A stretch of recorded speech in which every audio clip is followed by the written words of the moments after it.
ರೋಟಿ charity ಟ್ರಸ್ಟ್ನ ಸಂಸ್ಥಾಪಕರು ಸೈಯದ್ ಗುಲಾಬ್ ಅವರಿದ್ದಾರೆ. ನಮಸ್ತೆ ಸರ್, ಕಾರ್ಯಕ್ರಮಕ್ಕೆ ಸ್ವಾಗತ. ನಮಸ್ಕಾರ. ಮೊದಲನೇದಾಗಿ ಈ ಯುದ್ಧದ ಎಫೆಕ್ಟ್ ನಿಂದ ಗ್ಯಾಸ್ ಅಭಾವ ನಮ್ಮ ಭಾರತದಲ್ಲಿ ಅಥವಾ ನಮ್ಮ ಕರ್ನಾಟಕದಲ್ಲಿ ಏನು ಹೇಳ್ತೀರಾ ಸರ್? ನೋಡಿ, ನಾನು ಪ್ರತಿ ದಿವಸ ಸುಮಾರು 10 ವರ್ಷದಿಂದ ನಿಮ್ಯಾನ್ಸ್ ಹಾಸ್ಪಿಟಲ್ ಹತ್ರ ಅಲ್ಲಿ 4 ಹಾಸ್ಪಿಟಲ್ ಇದೆ. Indira Gandhi children's hospital, TB. Hospital, Sanjay Gandhi hospital ಮತ್ತು ಕಿಡ್ವೆ ಹಾಸ್ಪಿಟಲ್ ಇದೆ. ಅಲ್ಲಿ ಬರೋರು ಎಲ್ಲರೂ ಅನೇಕ ಸ್ಟೇಟಿಂದ ಬಂದಿರ್ತಾರೆ, ಅನೇಕ ಸಿಟಿಯಿಂದ ಬಡವರು ಬಂದಿರ್ತಾರೆ ಪಾಪ ಅವರು. ಯಾಕಂದ್ರೆ ಅಲ್ಲಿ ಹಾಸ್ಪಿಟಲ್ ಮಿಡಿಲ್ ಕ್ಲಾಸ್ ಅಂತ ಇಲ್ಲ, ಮಿಡಿಲ್ ಕ್ಲಾಸ್ ಇಂದ ಇನ್ನೂ ಮಿಡಿಲ್ ಕ್ಲಾಸ್ ಅವರು ಬಡವರು ಬಂದಿರ್ತಾರೆ ಅನೇಕ ಸ್ಟೇಟ್ ಇಂದ, UP, ಬಿಹಾರ್, ಒಡಿಶಾ, ವೆಸ್ಟ್ ಬೆಂಗಾಲ್, ಕಲ್ಕತ್ತಾ. ಯಾಕಂದ್ರೆ ನಾನು 10 ವರ್ಷದಿಂದ ಮಧ್ಯಾಹ್ನ ದಿವಸ ಒಂದು 250 ಒಂದು 260 ಜನಕ್ಕೆ ಫ್ರೀ ಉಚಿತವಾಗಿ ಊಟ ಕೊಟ್ಕೊಂಡು ಬರ್ತಾ ಇದ್ದೀನಿ. ಸುಮಾರು 10 ವರ್ಷದಿಂದ ಕೊಟ್ಕೊಂಡು ಬರ್ತಾ ಇದ್ದೀನಿ ಮಧ್ಯಾಹ್ನ ಟೈಮ್ನಲ್ಲಿ. ಇವಾಗ ಒಂದು 10 ದಿವಸ ಅಂತ ಯಾವಾಗಿಂದ ಯುದ್ಧ ಶುರು ಆಗಿದೆ 28ನೇ ತಾರೀಕಿಂದ, ಆವಾಗಿಂದ ಒಂದು 5-4 ದಿವಸ ತನಕ ನನ್ನ ಹತ್ರ ಗ್ಯಾಸ್ ಸ್ಟಾಕ್ ಇತ್ತು. ಅದು ಆದಮೇಲೆ ಗ್ಯಾಸ್ ಓನೂ ಫೋನ್ ಎತ್ತಾ ಇಲ್ಲ, ನಾನು ಬುಕ್ಕಿಂಗ್ ಮಾಡಿದ್ರೇನು ಕಮರ್ಷಿಯಲ್ ಬರ್ತಾ ಇಲ್ಲ, ತುಂಬ ತೊಂದರೆ ಆಗ್ತಾ ಇದೆ. ಯಾಕಂದರೆ ಸೌದೆಯಿಂದನೂ ಅಡುಗೆ ಮಾಡೋಕ್ಕೆ ಆಗ್ತಾ ಇಲ್ಲ. ಯಾಕಂದರೆ ಒಂದು ರೆಂಟು ಮನೆ ತೊಗೊಂಡು ನಾನು ಅಲ್ಲಿಂದ ಅಡುಗೆ ಮಾಡಿ ತೊಗೊಂಡೋಗಿ, ಅಲ್ಲಿಂದ ಒಂದು 2 ಕಿಲೋಮೀಟರ್ ಡಿಸ್ಟೆನ್ಸ್ ಇದೆ ಆ ಹಾಸ್ಪಿಟಲು, ಅಲ್ಲಿ ತೊಗೊಂಡೋಗಿ ನಾನು ಊಟ ಕೊಡ್ತೀನಿ. ಇವಾಗ ಎಷ್ಟು ಸಮಸ್ಯೆ ಆಗಿಬಿಟ್ಟಿದೆ, ಜನ ಇನ್ಕ್ರೀಸ್ ಆಗಿಬಿಟ್ಟಿದೆ. ಒಂದು 250 ಒಂದು 500 ಜನ ಆಗಿಬಿಟ್ಟಿದೆ. ಯಾಕೆ ಅಂದರೆ ಅಲ್ಲಿ ಅಕ್ಕಪಕ್ಕ ಒಂದು ಸಣ್ಣ ಪುಟ್ಟ ಗಾಡಿಗಳು ಇರುತ್ತೆ, ಅವರನ್ನು ಕಮರ್ಷಿಯಲ್ ಗ್ಯಾಸ್ನಲ್ಲಿ ಯೂಸ್ ಮಾಡಿ ಸೇಲ್ ಮಾಡ್ತಾರೆ. ಒಳಗಡೆ ಹಾಸ್ಪಿಟಲ್ ಒಳಗಡೆ ಕ್ಯಾಂಟೀನ್ಸ್ ಇದೆ, ಅದೂ ಬಂದಾಗ್ಬಿಟ್ಟಿದೆ. ಪ್ರೆಸೆಂಟ್ ಹಾಸ್ಪಿಟಲ್ ಒಳಗಡೆ ಎಷ್ಟು ಕ್ಯಾಂಟೀನ್ ಇದೆ ಅದೂ ಬಂದಾಗ್ಬಿಟ್ಟಿದೆ. ಪಾಪ ಜನ ಏನಿದೆ ಎಲ್ಲರೂ ಬಡವರು, ಒಂದು ಟೈಮ್ ಊಟ ಮಾಡಿದ್ರೆ ಒಂದು 150 ರೂಪಾಯಿ 100 ರೂಪಾಯಿ ಆಗುತ್ತೆ.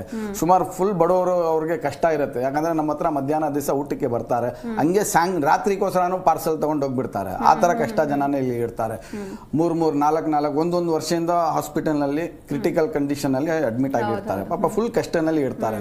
ಇವಾಗ ಒಂದು 5 ದಿವಸದಿಂದ ಫುಲ್ ಸಮಸ್ಯೆ ಆಗಿಬಿಟ್ಟಿದೆ. ಯಾಕಂದ್ರೆ ಏನು ಮಾಡಬೇಕು ಅಂತ ಗೊತ್ತಾಗ್ತಾ ಇಲ್ಲ. ಅವಾಗ ಇನ್ನೂ ಒಂದು 2 ದಿವಸ ಇಲ್ಲ ಅಂದರೆ 3 ದಿವಸ ಗ್ಯಾಸ್ ಸ್ಟಾಕ್ ಇದೆ ನನ್ನ ಹತ್ರ. ಅದೂ ನಾನು ಸ್ಲಮ್ನಲ್ಲಿ ಹೋಗಿ ಯಾರ್ಯಾರ ಹತ್ರ, ಯಾಕಂದರೆ ಕೆಲವು ಸ್ಲಮ್ನಲ್ಲಿ ಬಡವ್ರ ಮನೆಯಲ್ಲಿ ಹೆಂಗೆ ಗೊತ್ತಾ, ಅವರು ಒಂದು ಸಿಲಿಂಡ್ರು ಸುಮಾರು ಅವ್ರಿಗೆ ಒಂದು 2 ತಿಂಗಳು ಯೂಸ್ ಆಗುತ್ತೆ ಕಂಪಲ್ಸರಿ. ಇವಾಗ ಗೌರ್ಮೆಂಟ್ ಹೇಳಿದ್ದಾರೆ 21 ಡೇಸು 25 ಡೇಸ್ ಅಂತ.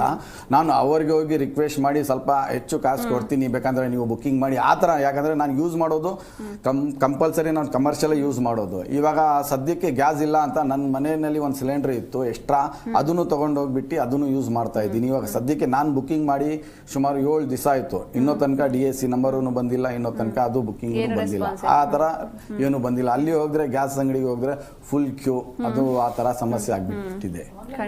ಆಗೋದಕ್ಕೂ ಕೂಡ ಸಾಧ್ಯ ಆಗೋದಿಲ್ಲ. ಇದ್ರ ಬಗ್ಗೆ ಏನು ಹೇಳ್ತೀರಾ ಸರ್? ಎಷ್ಟಂದ್ರೆ ಇನ್ನು ಮುಂದಿನ ದಿನಗಳಲ್ಲಿ ಯಾವ ರೀತಿ ಕಷ್ಟಗಳು ಬರ್ಬೋದು ಅಂತ ಇದೇ ರೀತಿ ಕಂಟಿನ್ಯೂ ಆದರೆ? ಯಾಕಂದರೆ ನೋಡಿ, ಇವಾಗ 16 ದಿವಸ ಆಯಿತು ವಾರ್ ಶುರುವಾಗಿ. ಇವಾಗ ನಾನು ಮಾಧ್ಯಮ ಮುಖಾಂತರ ನೋಡ್ತಾ ಇದ್ದೀನಿ 2 ಕಂಟೈನರ್ ಬಿಟ್ಟಿದೆ ಅಂತ ಗ್ಯಾಸ್ದು. ಅದು 24 ಟೋಟಲ್ ಕಂಟೈನರ್ ಇರೋದು.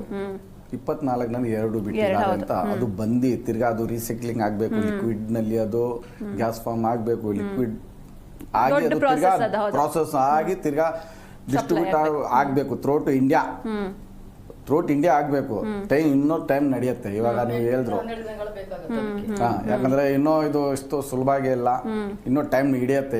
ಹೆಂಗಾದ್ರು ಇವಾಗ ಹೋಗ್ತಾ 10 ದಿವಸ 20 ದಿವಸ ಇದೇ ತರ ಆಗತ್ತೆ. ಅದೇ ನೀವು ಹೇಳಿದ್ರು ಸೌದೆ ಅಂತ, ಅದನ್ನು ಸಾಧ್ಯ ಇಲ್ಲ. ಯಾಕಂದ್ರೆ ಸಿಟಿನಲ್ಲಿ ಕೆಲವು ರೆಂಟೆಡ್ ಮನೆ ಇರುತ್ತೆ. ಯಾಕಂದ್ರೆ ನಾನು ನಡೆಸ್ತಾ ಇರೋದೊಂದು ಕಿಚನ್, ಒಂದು ರೆಂಟ್ ಮನೆ, ಅದು ಅವ್ರು ಅವಕಾಶ ಮಾಡೋಕ್ಕೆ ಕೊಡಲ್ಲ ಸೌದೆನಲ್ಲಿ ಮಾಡೋಕ್ಕೆ. ಅದನ್ನು ರೇಟ್ ಜಾಸ್ತಿ ಆಗಿಬಿಟ್ಟಿದೆ, ಅವ್ರೂ ಅವಕಾಶ ಮಾಡೋಕ್ಕೆ ಕೊಡಲ್ಲ. ಆ ಥರ ಇದೆ ಪರಿಸ್ಥಿತಿ.